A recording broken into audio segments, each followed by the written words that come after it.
and welcome to TQ Talks, where we talk taxes and tax-free living 365. Here are your hosts, Craig White, Sebastian Singh, and Patrick Augustin. And it's another wonderful episode of TQ Talks.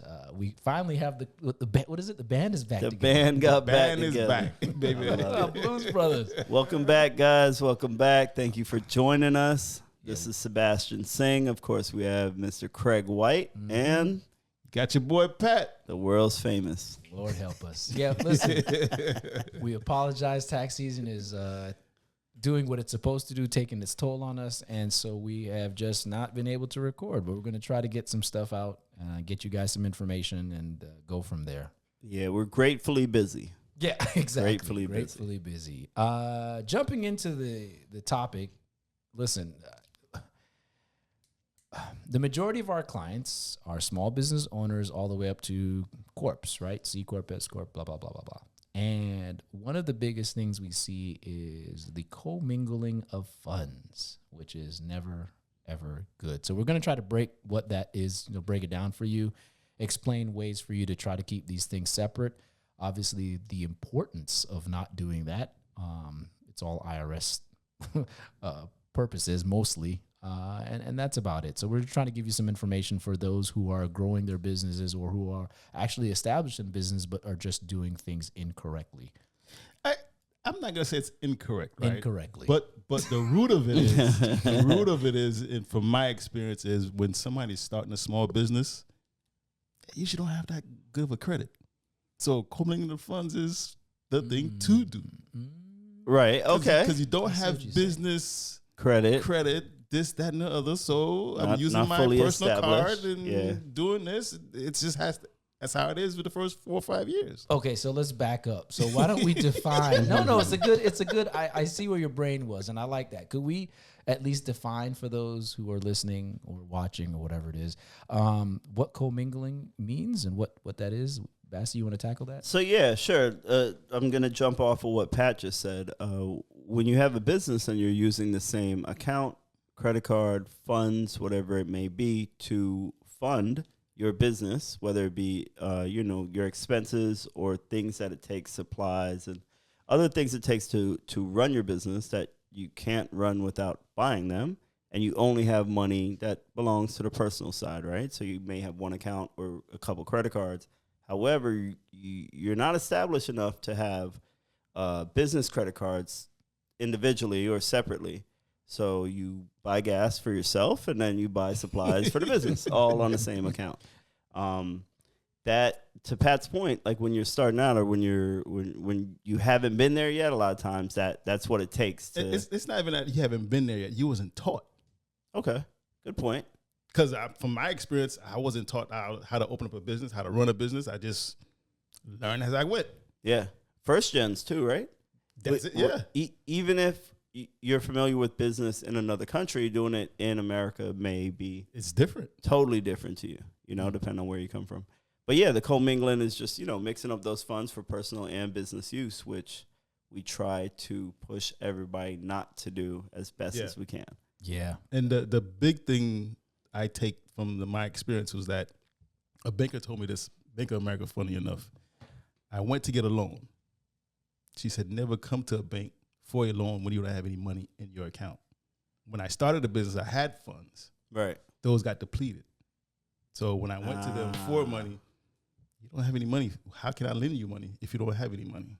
But if you would, if I was taught that, I would have went to them as soon as I opened up the business when I had money. With the money in there, yeah. Exactly. And then you could have used the loaned money. Exactly. Right. Instead of using your commingling funds to fund the business. Which is all you knew at the time, though. Exactly. Right. Like if you weren't taught it, you couldn't do it. Yeah, for sure. You wouldn't know how to do it.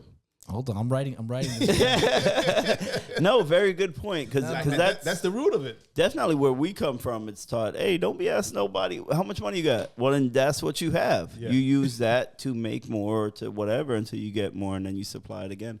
We weren't taught to, go get loans or go get credit cards, to be honest with you, up until we started trying to do business, right? Yeah. Yeah. Yeah, I wasn't even trying to go that far that fast. But that's why I wrote that down. We were taught to get it off the muscle, in a sense. So before we go into before we go into loans, This is what they asked me for. before we go into loans, and Bassi already summed it up for you. It is, mixing up business and personal income or expenses, which is what it is. We're trying to get to the point where you guys understand that if you're running a business, it's simple. It doesn't mean that you have to have totally different things as far as like a business loan or a business account. But what's supposed to happen is that you're supposed to set up a business, whether it be a sole proprietorship, LLC, multi-member, which is a partnership, S Corp, C Corp, whatever the case is. And eventually what you do is you take your wonderful EIN letter and your articles of incorporation and you go into the bank and you're setting up a business bank account. Now, to Patrick's point, hey, there might be a situation where you think your credit isn't good and all the rest of that stuff, but listen, you don't really need all that. If you haven't made it to that point which if we set up an account for you, by the way, if we set up a business, this is the normal discussion we have with everybody. But if we didn't, then what you should be doing is we're going to say, well, listen, do you have more than one credit card? Great. What you're going to do is from this point forward, only one credit card is being used for personal and one is being used for the business. Yeah. And that's the easiest way to not commingle funds. But the ramification, besides the accounting part, which we'll get to, guys, is the IRS portion. That's my biggest issue. Yeah, the reporting side, of course. Yeah, the reporting side, right? When you are legitimately having a business expense, I'm going to say that like truthfully, we're going wherever we're going for a seminar or workshop, and we put that travel ticket on, we put the hotels, we put everything on there. And then all of a sudden there's a Disney World ticket that shows up on that same one. In the event, knock on wood, of an audit, how would someone know that what your quote unquote business trip was actually business? When I see Publix all over the credit card, right?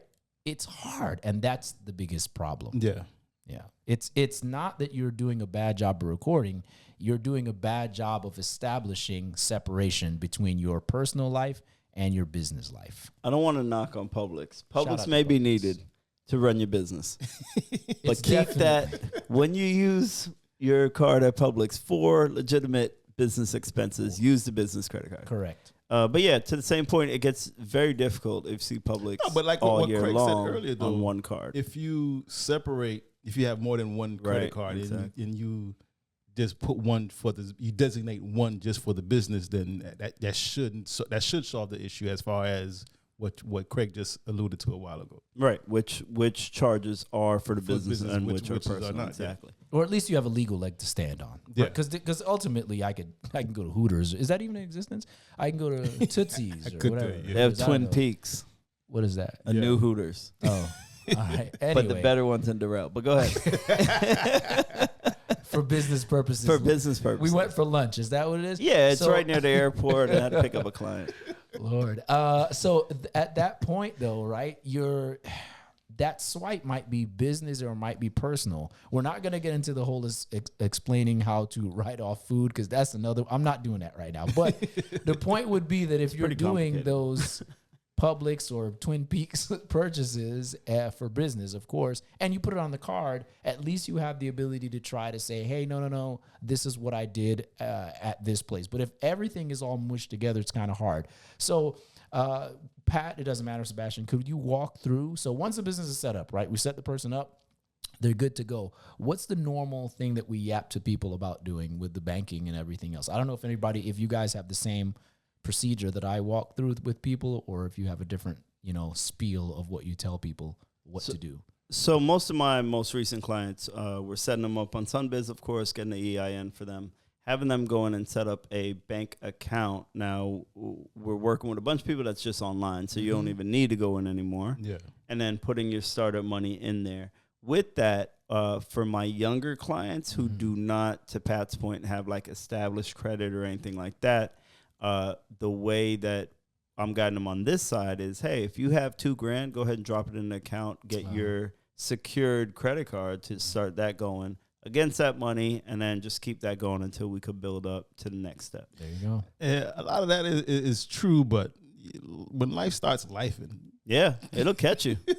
It'll catch you. Especially It'll catch you as quick, a small boy. business and you just starting up. That $2,000, like, I need to touch that $2,000. Okay, so your recommendations to It's not really a recommendation. It's just the reality. life of It's the reality. life of things, how it operates. It's just like my first 2 years was a struggle. yeah. So who knows what happens? It's all time. Listen, you went way past commingling, right? So I feel like my brother needs a hug. yeah. Listen, Hey, Just off those flashback. first 2 listen, years. you had to put something on the scale. Hey, you had to put it on the scale. You had to figure it out, right? Figure it out. Lord help us.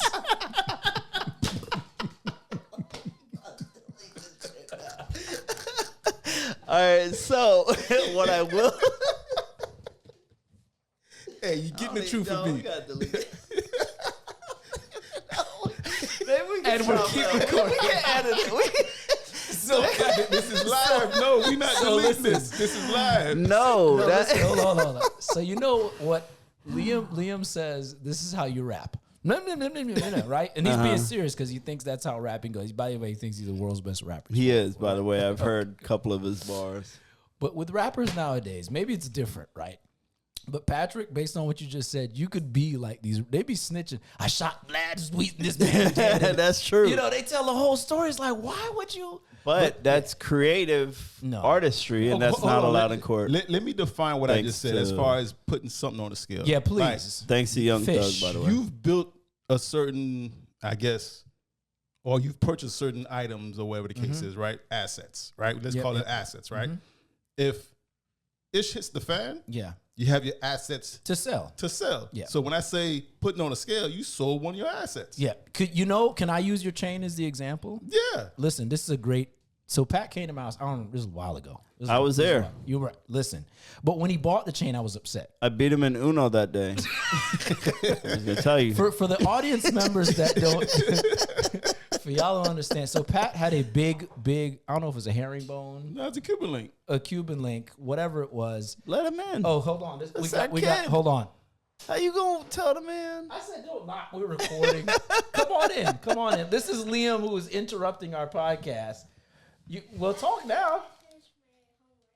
Okay, get to I ready. No breaks. Now we got to edit this. Bye. Thanks, Liam. You can. Yeah, we have a fourth mic. You have it. I know. No, I think he took it back. You sent it back. No, I did not. It's kept. Oh. I told you I sent I it have the, back so we the wouldn't pay boxes, for right? This is what I was told. Am I dumb behind? I got a box right there. I know. We ain't sent it No, back. you can buy. I told him. So let's jump back to the story. I'm gonna figure out. Hold on. Let's take it Yeah. because I gotta.